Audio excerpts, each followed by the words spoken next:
在東馬來西亞婆羅洲島的雨林之中，有一座華人聚居的城市古晉。幾百年間，三波下南洋的華人在這裡繁衍生息，建設新家園，把古晉從一片原始雨林打造成了東馬最大的城市。最開始拓荒時，不少華人在這裡做苦力、住棚屋、吃蟲子。如今，華人佔據這裡1/3的人口，也掌握着這裡的經濟產業。雖然當地華人已經在這裡繁衍生息數代人，但華人的美食、民俗、建築甚至節日還是完好的流傳下來。我們也在這裡認識了幾位馬來西亞年輕的華人朋友，和他們相識交流是如此的自然和融洽，好像是許久未見的來自故鄉的朋友。他們帶着我們體驗了這裡各色的華人美食及文化。古晉的華人主要是廣東人、福建人、客家人和海南人，所以這裡的美食和民俗也是來自這些地方的傳統。拜天公、拜媽祖是當地不少華人常年做的事情。美食方面，各種中藥口味的涼茶、潮汕牛丸、豬腳飯、福建面線糊薄餅、海南雞飯加椰吐司、客家哥羅麵都是當地人最日常的食物。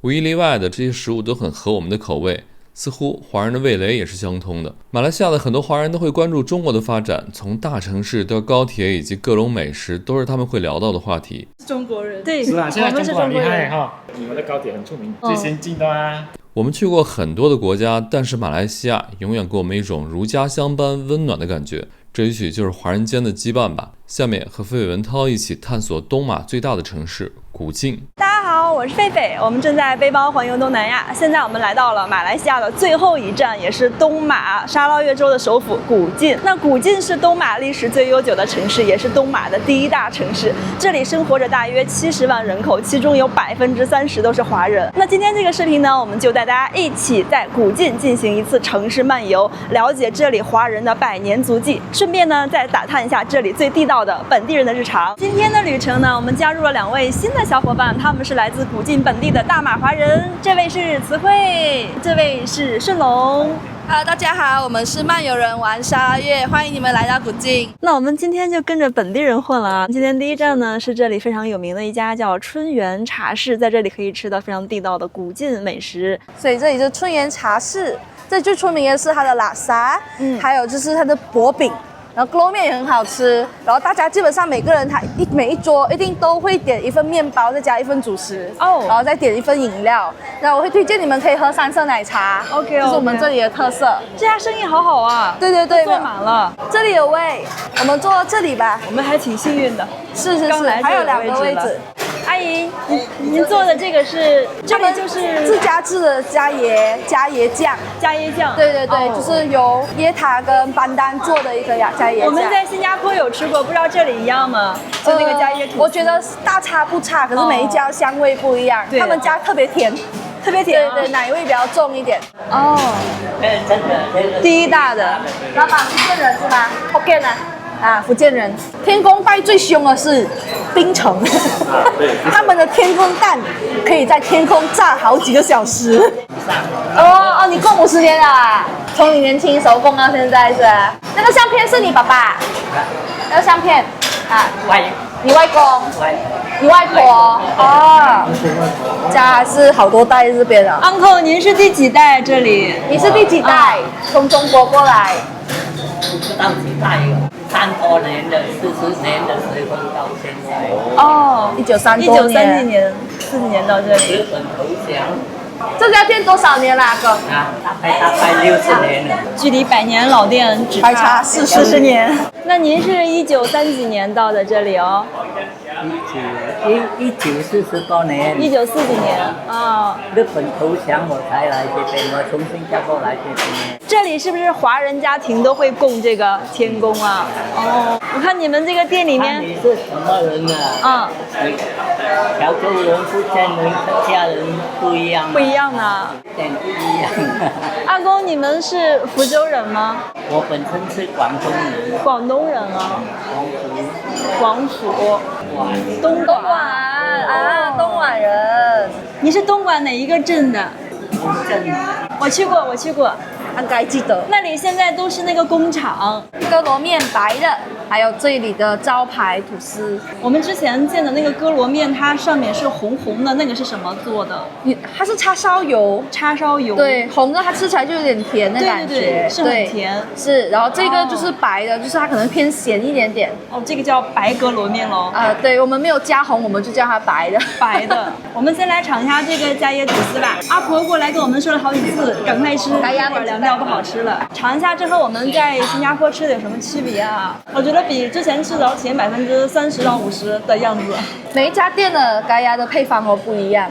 對，所以這家就特別奶味特別重，我不知道為什麼。所以你看，像我們自己本身這裡，中文、國語、我們的馬來語跟英文是我們三大語言嘛，一定要學的。所以方言的話，我會客家、福建、福州話會聽一點點，可是也不大會講。我發現大馬華人都是語言天才啊，人均掌握起碼5種以上，最起碼有華語、馬來語、英語，然後還有自己的方言，而且不止一種，有的會1到2種、2、3種方言。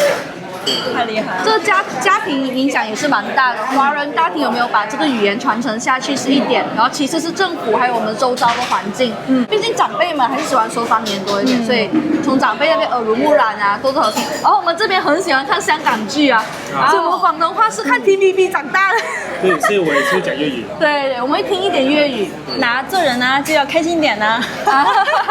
那個周星馳是吧？周星馳是吧？我們看的是這個應該叫廣東版的普通話，你們看的是純粵語啊。純粵語，然後配華文字幕這樣子。我們還是喜歡聽方言多一些，我們不喜歡聽翻譯的。像我爸爸那個年代的偶像啊，還是一樣是鄧麗君啊。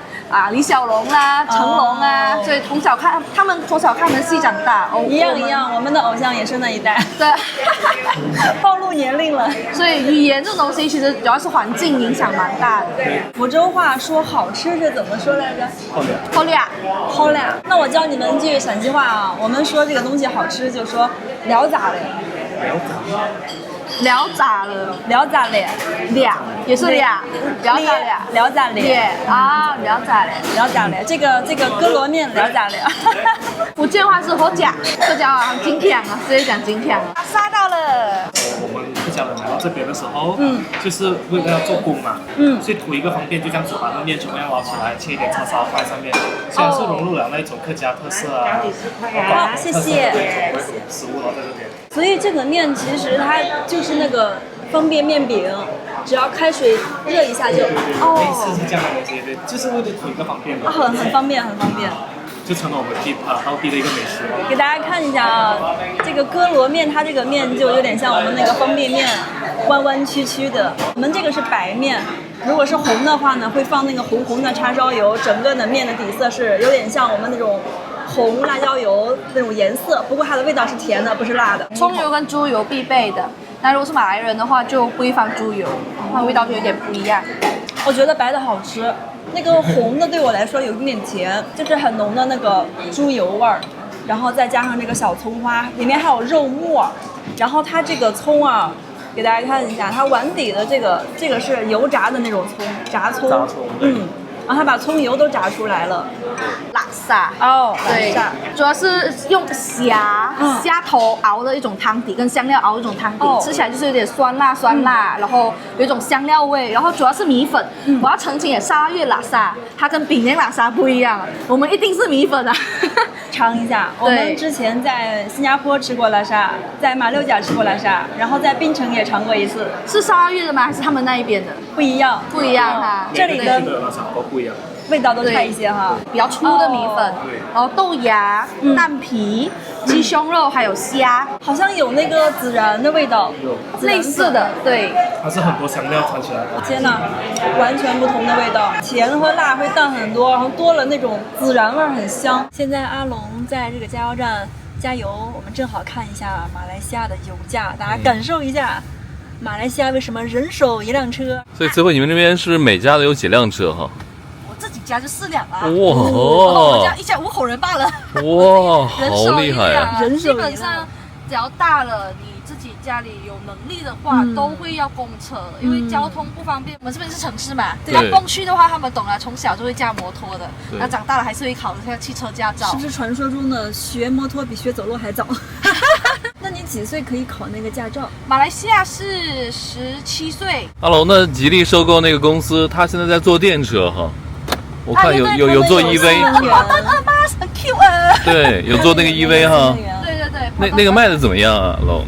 還不太清楚，可是我看到有人駕了。已經有人買。你們如果出門哪怕幾百米也會開車去嗎？是啊。也不走路啊？要看多遠嘛。如果是講很靠近的話，因為通常我們的住宅區跟店都有一段的距離，也只能夠駕車。對，我們現在來到了古晉的地標，這只大白貓這裡啊。哎，慈慧，你看它拿的這個旗是你們的州旗啊？對，這是我們12月的州旗。然後呢，他現在穿着的是廚師服，因為我們現在古晉在做古晉節嘛，古晉美食節，他就穿了一個有達雅圖騰的一個廚師服，拿着我們的州旗。因為7月是我們的12月日，是紀念我們12月就脫離就是英國的統治的那一個日子。這個貓呢，也是紀念古晉升格為市的一個標誌物來的。古晉這裡的幾大主要民族，一個就是華人，一個是馬來人，還有一個就是土著。然後你们其實土著更多，土著比華人跟馬來人都多。阿龍，我們來到這個古晉有3天時間了，我看大街上到處都有那個貓的雕塑，然後也有人說啊，這個古晉的別稱就叫做貓城。那這個名字是怎麼來的呢？相傳在18多年的時候，我們的還是英國殖民地嘛，詹姆斯·布魯克 （James Brooke），對，他就帶着當地的原住民在這邊我們沙撈越河沿河這樣走。走的時候呢，路邊他就看到有一隻貓在地上，他就問當地的原住民，這個動物 cat 你們叫什麼？那個原住民就跟他說古晉。這樣好了，我就把這個地方命名為古晉咯。所以我們這個古晉的名字就是從這樣子貓這個動物演變而來的。所以最早是真的有一隻貓。對，南海瀛洲。所以南海的話，我們這邊是下南洋，南海就這邊一個島，南海瀛洲。我看中間寫的是瀛洲什麼仙島。安樂娣美桃源，就是說這個地方特別美，世外桃源一樣的。對，很舒服這個地方。我就想當年那個下南洋的華人乘着船到了這裡，突然發現哇，這裡非常的適合定居下來生活。對。瀛洲在以前的中國神話裡面是一個仙島，下南洋的移民來到這邊之後，發現這個島之後呢，覺得這個就傳說的仙島，差不多是這樣的意思了，有一個寓意在了。所以這裡就是我們的那老店哦，所以豬腳飯這是潮州式的。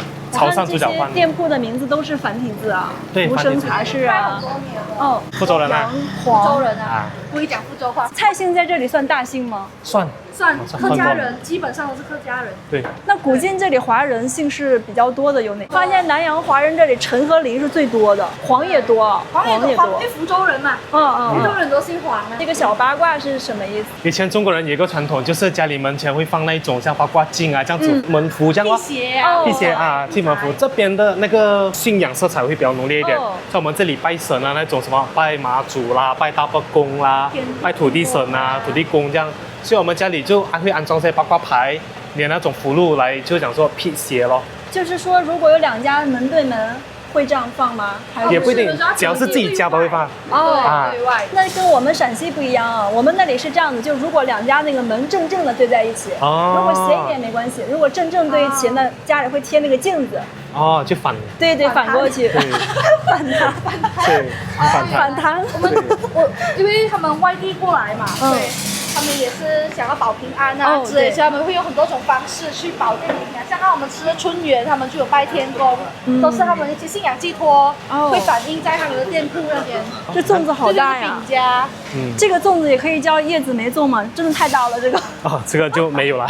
都這樣。這甜了，花生香菇肉粽的話就是鹹的，鹹口甜口。基本上我們都本地華人都會自己做粽子來的。這一片是不是整個古晉比較老的一條街區？算。不是最老的，但是也蠻老的了，算之一。對，最老的是雅達街那一帶。這條街上呢，有很多店鋪都是那種將近100年的店啊。你看這家，它就是一個非常的新老結合的一個特色。它上面的這個牌兒，感覺是上個世紀初的可能。然後下面這個店啊，一看就是年輕人重新有裝修過的。現在是做一個咖啡廳，我覺得這樣挺好，能讓這些老招牌、老店鋪重新煥發生機。這裡有2家很特別的店鋪啊，一家是賣的這個鮮花，還有一家賣的是水果。但是呢，這個鮮花和水果不是自己家裡用的，鮮花是去寺廟裡面拜佛用的，然後水果呢是拿去祭拜祖先。然後這裡面還有一些這個香啊、紙啊，还有蠟烛这些去寺廟用的東西。這個是客家釀豆腐。對，客家釀豆腐，把一些料塞在那個算油豆腐嘛，炸的豆腐，炸的板豆腐裡面這樣子，然後通常他們會配米粉一起吃。這家中國風的店鋪啊，在古晉有特別多家，是一個連鎖的，然後賣的主要就是拜佛的，還有就是給祖先的一些東西，還有這裡有本地華人可能結婚用到的那些大的喜字呀什麼的。大家看這上面這些小汽車啊，然後那邊有那種包啊，你看這裡還有 LV， 它都是拿去給祖先燒的。這個傳統和我們是一模一樣的。烤饅頭，它有賣烤饅頭，然後有賣豬油渣拌飯。阿龍，你們這裡的騎樓是不是很多？我們這裡的建築都是這種，感覺特別像北海老街或者海口的騎樓老街。中國南方也有很多這種，福州也有很多。我們都是南方人嘛。對，然後這邊很多，他們以前就是邊住邊做生意，所以你看它裡面很寬敞。然後可能一半是他們的待客區或者是賣東西的，另外一半或者後面都是他們自己的區域。它這個2層是不是一般住人，1層做生意？以前都是這樣啊，因為它2層有些是從裡面才能進去的。我覺得來東南亞之後，就每次感覺這種騎樓特別舒服，因為外面和裡面是2個溫度，走到這裡頭感覺氣溫起碼低了有5度，一下就涼爽了。对，涼爽很多之類的。看這種擺得密密麻麻的就很舒服啊，看起來就很解壓。這是我們本地一個牌子，專門賣南洋美食的，就會看很多連鎖店。一個大肉包5塊多啊，現在7塊了。這是他們家最大的包了，應該是7塊8。對，大包王7塊8一個，哇，濤哥跟我的手比比看，好大，12、13塊錢買一個包子。古晉人很愛吃雞飯、燒臘。我們的飯食都吃這一類的，就雞飯基本上是嚴選，我們對雞飯很挑。在古晉啊，真的隨便一家店都是將近100年的老店。我們又找到了一個祖傳涼茶，是慈惠給我們推薦的啊，說他的爸爸以前經常來這裡喝。這家是1946年的，然後這個茶呢，它是有一些功效的，功效最低的應該就是這個八仙茶，它是清涼解暑，然後後面還有這些治喉嚨的、治牙痛、治頭痛，還有退燒。包括這個什麼口腔發炎、腸胃不適，這些是可以配藥的。那我這一杯是退熱的，像我的話，因為我最近有點小傷風，我直接讓他給我加藥粉，所以我的是這個配藥茶，配藥小杯的7塊錢。哦，它還可以治那個什麼扁桃體發炎和便秘。对，你就跟他說症狀，然後他就藥。所以我每次感冒啊、傷風，我爸爸就帶我來喝。好神奇啊！對，乾杯。很苦啊，好苦，真正的涼茶。你的也很苦嗎？很苦，我的還有加藥粉呢。可是就喝了後就會舒服很多。其實我覺得它剛入口是有一點苦，不過後味是回甘的，就感覺像那種我們在國內喝的那種和其正的無糖版，是有一點點苦而已，還可以能接受。我的後面還有一股薄荷的那種涼涼的感覺，我這一款。但它這個效果是不是很神奇？就是老祖宗老祖宗的秘方。慈惠跟我說，他們從小就是有一些小症狀，還沒有到吃藥那個症狀的時候，那麼嚴重的時候就來喝個涼茶。就 OK 了，一切就解決了，還很神奇的啊！我們現在來到了古晉最早的華人街區之一亞達街。我想問一下二位啊，就是這個亞達街有沒有什麼來歷啊？我們華人很早就在這一邊擺攤那個街區，擺攤算是開店這樣子，所以裡面你看到有一些可能戲台呀，它現在變成了小販中心，還有一些可能木匠街或者是打鐵的老人家，他們以前都在這邊做生意的。然後他們叫亞達街，很大原因是因為以前他們的屋頂都是用亞達葉做，亞達葉是一種棕櫚樹，然後我們也會用它做成糖，然後他們用它的葉子就拿來做成屋頂這樣。以前那個樓沒有這麼高吧？以前就是比較屬於板屋類的，就是差不多這樣高了。然後慢慢的他們建水泥，所以可能更早期這個街就是它是板屋來的，後來才慢慢變成現在這樣的一個水泥。對。可是也是很老了這條街，所以主要是很多遊客會來這邊打卡拍照，然後很多老人家都還在這邊做他的生意，所以你就可以連街就可以看到很多老人家在這邊啊。還有一些食物啊，一些地道的食物啊，所以這個地方它其實融合了中國式的風格跟英國式的風格，還有包括會館，雷州會館啊，海南會館啊，像這一座就是當時英國殖民時期留下來的。對，這邊都是。我覺得站在這個位置能很清晰的感受到古晉的這種多元文化。你看這麼中式的一個牌匾，它的正對面。這裡就是這種很英倫的建築啊，這是英國以前的郵局，然後那棟呢也是以前英國的一個辦公的一個場所。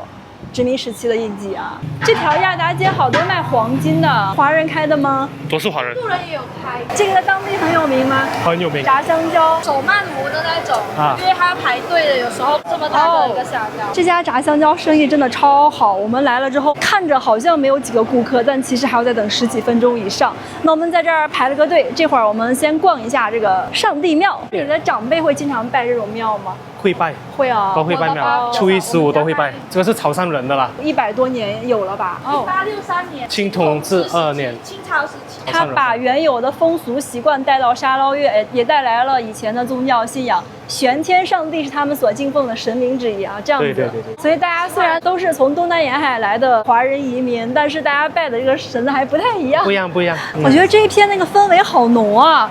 這邊就是上帝廟，然後對面就是一個老戲台。他們一起的吧？太有感覺了。再加上裡面吃飯的人，就覺得特別有煙火氣。對，這邊很多人，你如果想要逛有歷史的東西，要吃東西，就同時間就來這裡。哦，這個香蕉好大呀！啊，咱們之前在國內沒見過這麼大的啊，比我小胳膊要長的。這個名字莫名有點可愛的，牛角蕉。牛角蕉。陽春台就是以前唱戲的地方，然後它這邊主要賣的就是果雜，還有豬肉沙爹。豬肉沙爹應該只有東馬有，一西馬的沙爹不可以賣豬肉的。哦，對，這也是好多年了，也是跟着那個廟一起，就是他們有給神唱酬神戲嘛，就一起建了的。哇，好香啊！什麼味兒？好香。這是果雜。果雜呢是一種好香，有點像麵皮一樣東西，它是一片一片的，像那一包白色的，有點像涼皮。對，有一點點像涼皮，它更薄一點，更軟一點。然後呢，它就配上那個滷湯，還有這些豬雜。對，一碗的，然後一定要配滷蛋，還有豆腐皮等等，還有一些內臟，就看個人口味。豬肉沙爹，還有拉薩，還有鍋烙麵，其實也是有的，所以這邊就可以吃到很多經典美食，在一個非常有氛圍的一個情況，還放了老歌。哦，這個就是以前的老戲台啊。對，老戲台，現在基本上是沒有在表演的了。對，但這個保留的也很好啊。是，它給它加蓋了屋頂。對，它那個房檐啊，上面那兩條龍保留的真好了。現在，這就是我們今天在古晉的午飯了啊。首先就是慈惠極力推薦的這個叫果雜，果雜其實就是豬雜果條。有點像類似，可是它的果條是那種一片一片的正方形的那一種。你們這裡也會有涼皮嗎？中國人賣啊。然後這裡面其他的就是一些豬肉啊、豬大腸啊，只有沙撈越這裡才有的，叫做豬肉沙爹。我們之前吃的全都是雞肉，然後配着這個沙爹醬，1串6塊錢。還有一份這個雞腳，另外就是這一份了。我們剛才排隊排了有20分鐘的這個炸香蕉，剛出爐的。另外不能少的就是這個了。1人1杯涼茶。來到馬來西亞之後呢，每天都必須要有涼茶。我的杯檔，沙爹醬都是花生做的，花生一點，吃起來有點辣辣甜甜的感覺，很好吃。它是那種像里脊的部位，全是瘦的。嘗一下果雜，好吃。它這個湯我覺得跟肉骨茶的也有點像，我覺得它這個湯的味道比肉骨茶還要更濃郁一些。因為肉骨茶的湯是主要是排骨和豬肉，然後這邊加了很多豬的內臟，所以熬出來的更濃一些，那個豬骨湯那種味道。來一塊炸香蕉。這個好燙啊！這會兒終於能吃了。這個香蕉好強啊！給大家看一下，它裡面就有點像那種紅薯。對，我剛才想說，感覺有點紅薯的那個口感，甜甜的。所以它等到它特別黑，它才來炸，因為就是很熟這樣，吃起來就很濃很甜這樣。而且裡面特別糯，然後外面裹着麵，炸流脆脆的，它的口感很好。對，這是哪裡的吃法呀？從小我們就這麼吃，算是本地的古早味吧。本地其實炸香蕉大部分是馬來人在賣的，馬來人啊、比達友或者是一般就是他們會在街邊賣的食物。馬來西亞古晉的華人移民史波瀾壯闊，3波華人歷時幾百年移民世界第3大島東馬婆羅洲島。從最開始的苦力到後來做船運經商，如今華人在這裡豐衣足食。我們去了當地很多別墅區，其中不少都是華人的居住區。就像阿龍說的，華人不管在何處生存，通過自身努力都過得挺好。要想更深入的了解古晉這裡華人的歷史啊，一定要來這座華族歷史文物館。而這個博物館呢，它自己本身就是歷史，曾經呢，它是這裡華人社區的法庭所在地。兩邊都有這個對聯啊，這邊寫的是歷時100年做登記，當時斬棘披荊起山嶺，意思就是說用這個來做一個見證吧，做一個見證，就是說當時候他們是怎樣子去，我們所謂披荊斬棘嘛，就是這樣子很努力的去突破萬里難關，去開發這一個對他們來講曾經是一個很荒涼的一個地方了。就是因為他們當初沿岸嘛，從沙月河沿岸下來，他們就在這邊發展，對，這樣子，所以他們也是經過一段時間努力的。第一批來這裡的華人其實是乘船從沙撈越河這裡登陸，他們南中國海，從南中國海經過，然後過來，然後在沙月河沿岸這邊下船，從海洋，然後經過內河，最後到城市的中心這個位置。當年剛來這裡的華人挺不容易的，剛來的時候呢，這個地方遠遠沒有現在這麼方便，這麼便利啊。其實可能面對的就是一堆荒地，而且又是語言不通，对，這樣子，然後氣候也不適應，这種雨林，然後一點點建起了如今的這種家園。所以後面這一個我覺得也是蠻感動的，就是華族萬里波荒喜，今日豐衣足食安人心，就是他們終於透過了一段時間的努力，他們從萬里過來波荒嘛，開荒，然後終於達到了現在他們可以豐衣足食。華人在這一邊有自己的生意，有自己的地區，跟這邊文化去做建立跟融合，我想是也是很感恩，就是先輩們他們這麼努力去做這些事情啊。对，最早這裡是華人裁判庭，是不是當時在英國殖民時期，就是你的這個社區內部自己處理自己的一些，比如說華人處理華人的結婚啊、離婚啊、財產紛爭啊這些，對，就自己去處理。所以當時這裡其實是一個就是算是民事法庭，對，專門做華人的。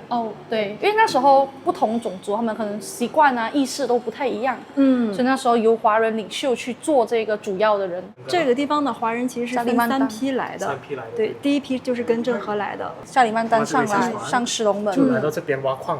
石龍門是我們這邊很出名的一個金礦。對。所以鄭和的船隊，他們最早是從這個南岸，因為他們是繞全球，下來的嘛。所以為什麼燕窩這個東西會傳到去中國也是一樣？因為鄭和那時候相傳鄭和下來的時候呢，他就在那邊，他看到當地人在那邊採那個東西吃了很有精神，他就拿下來採吃了，好像又不錯，他覺得這個東西有那種醫療設備有沒有？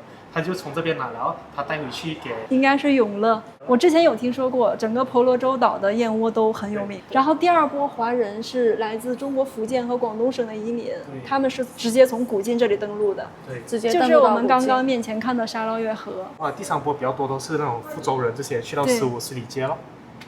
石屋呀，對，這一個的話是拉惹，就是那時候的拉惹特地邀請一批中國人，就是繼續下來。去開荒擴地，所以他們這一批就是不是就當時這裡的管理者那時候在這邊領袖邀更多的勞工去協助開發，可能因為華人跟原住民多少還是有一些不一樣的地方嘛，所以他特地去邀請華人去來。像順龍剛剛所說的，就是第一批的話就從陸路上來，鄭和下西洋嘛，他繞全球嘛，所以變成那時候他可能是加里曼丹下來的時候，那批華人就往上走上來。他們到的是石龍門一帶，還有一個是叫英吉里里的地方，主要是石龍門，主要是客家人那時候他們就做礦工。後來呢，第二波呢，他們就從海路，就是我们所謂的，就是比較登陸古晉的，就是海外跟沙越河那一區嘛。然後他們大部分呢，就是潮州人、福建人比較多，然後開始做生意。他們主要是做生意，因為他們港口嘛，港口做海口貿易比較多。第三波呢是查爾斯布洛克那時候特地邀請，就是中國那一邊的人算是勞工，對，請他們來，他們是來做勞工的，對，他們就來繼續開發。他們登陸的地方主要就是中部，就是我們所謂的獅屋啊、四里街啊這樣的地方。所以為什麼他那邊這麼多的福州人，就是從那邊下來的咯。其實那時候還沒有什麼律法嘛，很多人會在這邊找小老婆啊。對，中國老婆沒了，在這邊找老婆啊，不然就是這邊找一個，那邊找一個。那時候還是多個老婆嘛，沒有一夫一妻制的，這也算是一個蠻。我們的家族有一些也是這樣子的啊。所以你再看這個圖片，這個就是我們採摘那個橡膠，採摘橡膠，這個就是以前他們用的那個器材咯。他用這個東西，這個是我們所謂的橡膠刀。這是割樹皮的。對，割樹皮這樣子劃一刀，劃這下，然後放那個碗在上面，讓它滴，拿碗接住，對，拿碗接住滴下來的那個橡膠。所以以前我們的祖輩都是用這個船下來。紅頭船。對。其實不容易的，我有聽過一些人說，那時候船上條件很辛苦，有些人直接是死在船上。對，所以能夠平安到達的都不容易啊，特別是拖家帶口的。當時有很多這個被賣豬仔賣過來的，他們那個船裡面就條件就很差，是硬塞過來，對，吃喝拉撒。那時候是因為土地稀缺啊，這樣子啊，很難找到吃，所以就下南洋找吃咯。對對，就是這邊。我是雲南，你是雲南人，然後你老公是古晉大馬華人，雲南人哦，這樣子。這裡有一個早期華人移民路線圖啊，都是從東南沿海，什麼福州啊、廈門啊、汕頭，還有廣州、香港，從這裡下來的，有的去那個泰國那裡。然後有來馬來半島，還有婆羅洲島，素未謀面的故鄉。對對，所以就像客家人也是，曼谷也是很多客家人哦。像那時候有一次我去曼谷旅遊，那时候好幾年前了。我去裡面，我跟我朋友講客家話，那個店員也跟我們講客家話，所以我們也很意外，就很驚奇，有沒有？就遇到原來還有客家人在泰國還會講的那種。這個博物館裡面展示了各種方言啊，有客家人、廣府人、福建人、福州人、潮州人、海南人等等。但是有一個地方很好笑，這個福建人這裡，它這個按鈕被按壞了，所以可以看出來這裡福建人是很多。這是我母校哦，古晉中華小學第5校。這一個區的講到的是教育嘛，那其實沙越呢，一開始我們華人來這邊呢，就是所謂自己人自己教自己人嘛。那沙越自己本身呢，因為英國的關係，變成很多的英校或者私立學校。華文教育呢，是後來祖輩去爭取而來的。其實不要講東馬，西馬也是，也是很努力的，要自己去籌款，繼續維持這個學校的建立啊，這些。我們的考試呢，跟政府也是不一樣。那讀中生在馬來西亞呢，會比較辛苦，我們是很難考公務員的，因為我們的文憑跟政府的文憑不一樣，除非我們多考。就是說這個獨中其實政府不是很認可。對對，西馬會比較嚴重，沙越還可以，沙越是只要你還有補考，按大馬來文科就可以。可是像我知道大部分是不太認可的，就是還是要本馬來西亞自己的文憑才能夠。那獨中的學生如果想考馬來西亞的這種公立大學，難度大嗎？哇，就是要另外考的意思。你的獨中的文憑是不能夠進公立大學的，就是不能夠進政府大學，所以變成我們很多獨中生，要麼就是念海外學校，不然就是念私立大學的。像我自己本身也是去西馬念私立大學這樣子。那就是相對那個馬來人上的這個國中而言，獨中會比較難考那些。對，你不能做政府工，很難做，除非你有管道，然後你另外去考一些東西啊之類的。可是對於華人來說，他們認可的就是華文，我們不能夠流失我們的華人文化嘛。對。所以因為獨中它也不只是教華文，它還有教一些文化啦、道德啊，或者是一些的詩詞啊等等，我們認為比較重要的。國中也有教，只是沒有那麼的多，這樣子，所以就是看大家怎麼樣子去做選擇啦。這裡就是大馬華人過的一些傳統節日啊，有新年、清明節、端午節、中秋節、冬至、中元節，這麼多啊！所以你們吃的是鹹粽子還是甜粽子？哎，這很重要。我家是吃，雖然講福州人，可是我阿媽是潮州人，所以我是吃潮州粽的，所以是肉粽鹹的，不吃甜的。那你們其他的這些傳統節日還有什麼覺得不一樣的這些民俗嗎？正月初一，我福州人要吃紅酒麵線。紅酒麵線。對對對，紅酒麵線。不知道我們國內的福建朋友是這樣嗎？對對對，大喜日子、結婚啊，或者是生日啊，我們都會吃福州麵線，紅酒福州麵線，這是我家的一個習俗。大年初一會吃什麼雞冠的？我們是福州人，你也是福州人啊？他們是中國人。對，是啊，現在中國很厲害哈，因為那有復興號啊，復興號啊，高鐵啊，你們的高鐵很出名。我們的高鐵就既快又舒服，確實不錯。就是 advanced 的嘛，最先進的嘛。你怎麼看出我是中國人？你的發音啊，你哦，那如果我不講話，你能看出來嗎？看不出啊，有時間過來玩哦。看抖音看到是啊，所以大家都其實蠻注意中國到底在有什麼，尤其是我們海外華人，其實都深受中國的媒體影響也蠻多，都會去關注啊這些東西。雖然大家是兩個國家，但是祖先來自一個地方，所以你們也會平時關注國內的發展哈。都是華人嘛。對，這一站我們來到了古晉華人的精神中心，叫做大伯公廟。它這個全稱叫壽山亭大伯公廟。就壽山亭哦，這邊。門上的這兩位是門神，不知道跟中國的名字一樣嗎？都是叫就是那個秦瓊和敬德嗎？咸豐丙辰年中秋吉誕，200年了，200年的歷史。清朝咸豐。福德正神你們也叫大伯公嗎？對，大伯公。叫大伯公。對。其實它有2個身份啊，土地公跟大伯公其實是一樣的東西。大伯公、大伯公。馬來西亞年輕華人對中國的印象是怎樣的？他們在馬來西亞的生活又是怎樣的？和不少大馬華人聊天，他們不僅了解現代的中國，也熟知中國的歷史。以史為鑑，果然是藏在每個華人血脈裡的東西。我們現在來到了古晉的宋慶海小販中心啊，這裡有很多美食。我們不要燒。好。拱面板烧，谢谢。还有那个罗炸。哦，谢谢。这小朋友好可爱啊！对，好可爱。这也是花小。啊，第一下。你是上的华小吗？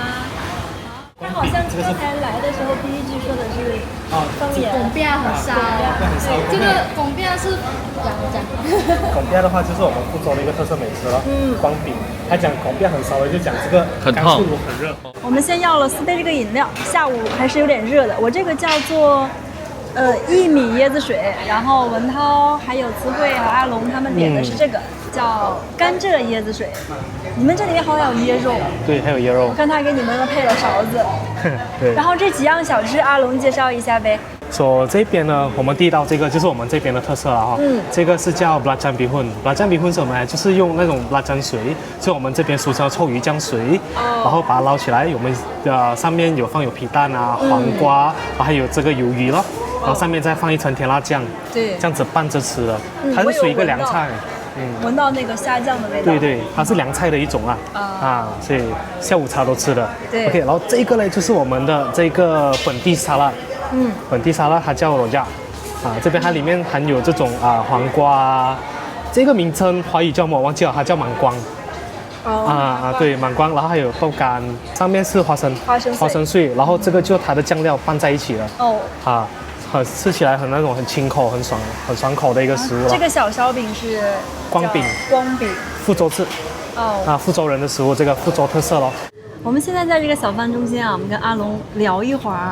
我其實很想了解一個問題，就是你們作為年輕一代的大馬華人，你們對於中國以及中國人是什麼樣的印象或者看法？對我來講，中國人我對他們印象是蠻好的。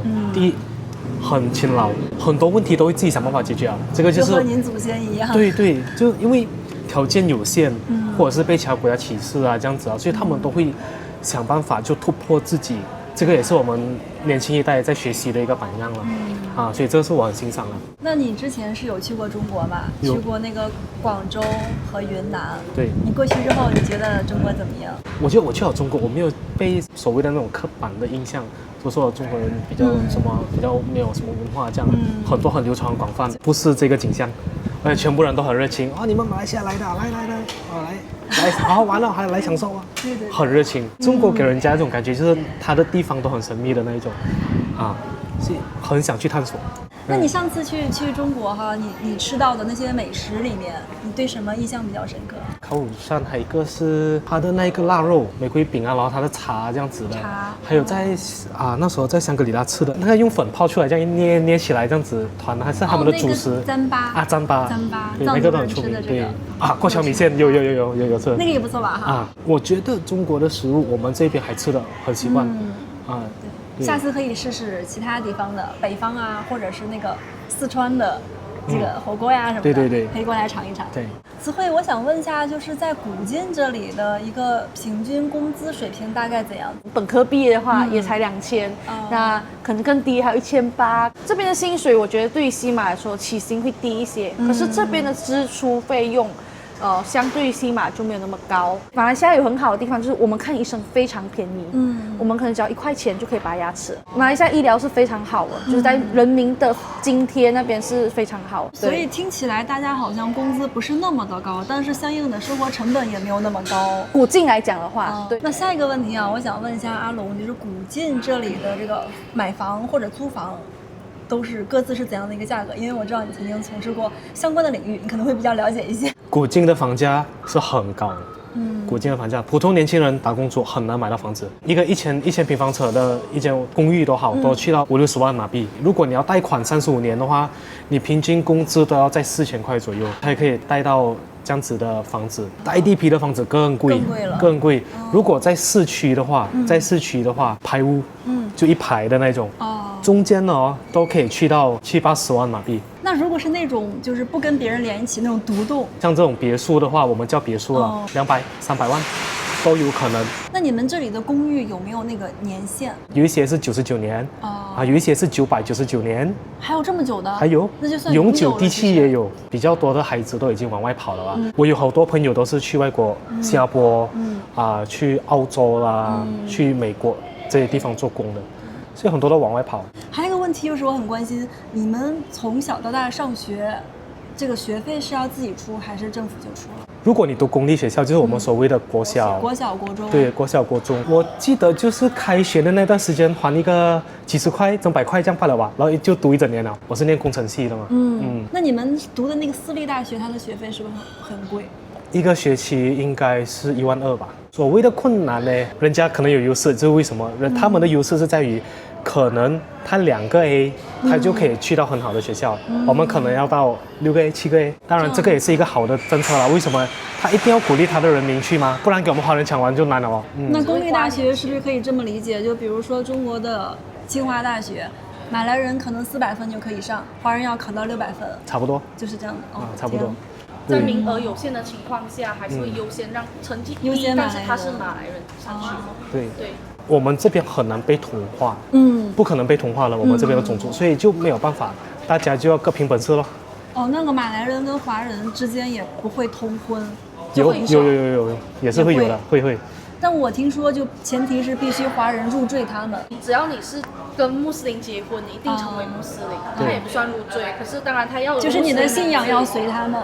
其實也算入贅了，為什麼？因為從某個角度講算。對，為什麼？因為到時候你去世的時候，你死了，你是葬在他們那邊的墓園了，不是葬回你自己本身的這個家族的墓園。我之前有聽說過，就是馬來西亞這裡穆斯林他們不是可以娶4個老婆嗎？啊。那如果華人娶了一個馬來的女孩，那你可以再娶其他3個嗎？啊，你有本事就去咯。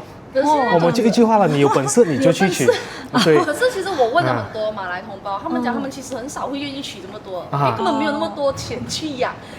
一個老婆就夠了，這麼4個老婆管着你，還講誰要哦？因為我之前有聽說過，就是如果馬來人娶4個老婆，他们是不能住在一起的，要一人一個屋子。這個就看這位老公有沒有這個本事啊。這樣子啊，對，一樣的問題啦。回到去，因為其實這個文化也不完全是馬來人的文化，這是回教徒的他們的文化。就以前回去，他們那時候就是這樣子的傳統啊，所以他把這個宗教傳過來的時候，就有這個色彩帶過來。